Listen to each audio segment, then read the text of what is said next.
In the heart of the Nevada desert, 4 explorers entered an abandoned town known as Black Hollow. The sun was setting, casting long shadows over the empty streets. The air was cold, carrying a sense of desolation as the wind whispered through. The cracks in the forgotten buildings. The town looked abandoned, like a place frozen in time. But there was one thing that caught their attention. The church. The church was an eerie sight. Despite the town's desolation, the candles inside the church were freshly lit. The warm glow from the candles flickered against the darkened walls, casting shadows that seemed to move on their own. The explorers hesitated at the threshold, an unnatural chill creeping up their spines. But they pressed on. Inside, the church was silent. Yet, amidst the stillness, whispers filled the air, soft, unintelligible murmurs that seemed to come from every direction. At the far end of the room, a frail old woman sat motionless in a rocking chair, her back to them. She had been there, unmoving, for what seemed like an eternity.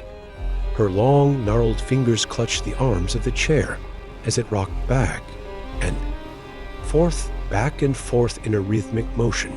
"You shouldn't have come," the woman whispered, her voice crackling like dry leaves in the wind.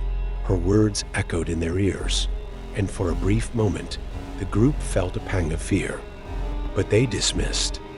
It as nothing more than the wind, or perhaps the isolation playing tricks on their minds.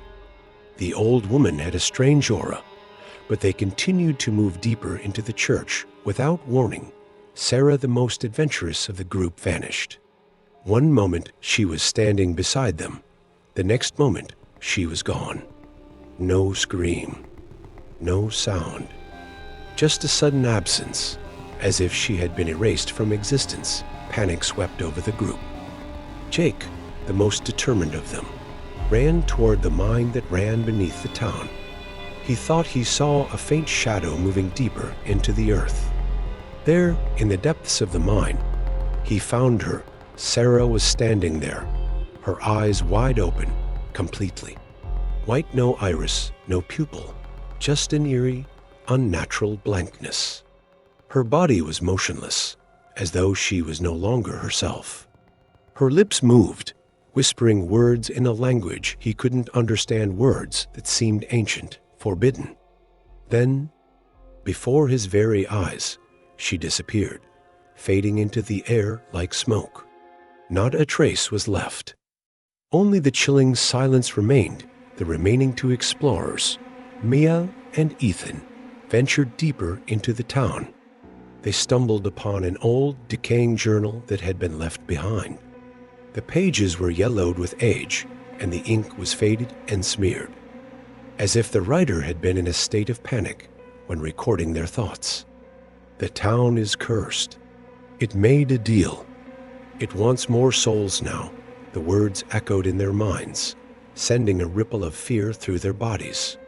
The journal detailed the dark history of Black Hollow, how the town had once thrived, but that prosperity had come at a terrible price. A deal had been made with something older, something more sinister, and now the town was bound by a curse that would never let it die. As they read, a sense of dread overwhelmed them. They could feel the air growing colder, the shadows lengthening around them. It was as if the town itself was listening, waiting for them to finish reading.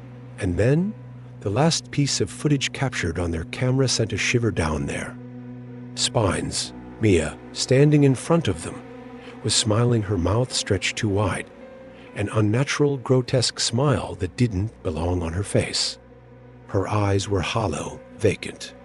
She didn't look like Mia anymore. She looked like something else, something that had taken her place. Then, darkness. The camera went black. No one ever saw them again. But if you were to visit Black Hollow, there is one thing you'd notice. At night, the lights still flicker. A faint, eerie glow coming from the church. The town may be empty, but it's never truly abandoned. The curse remains, and it still hungers.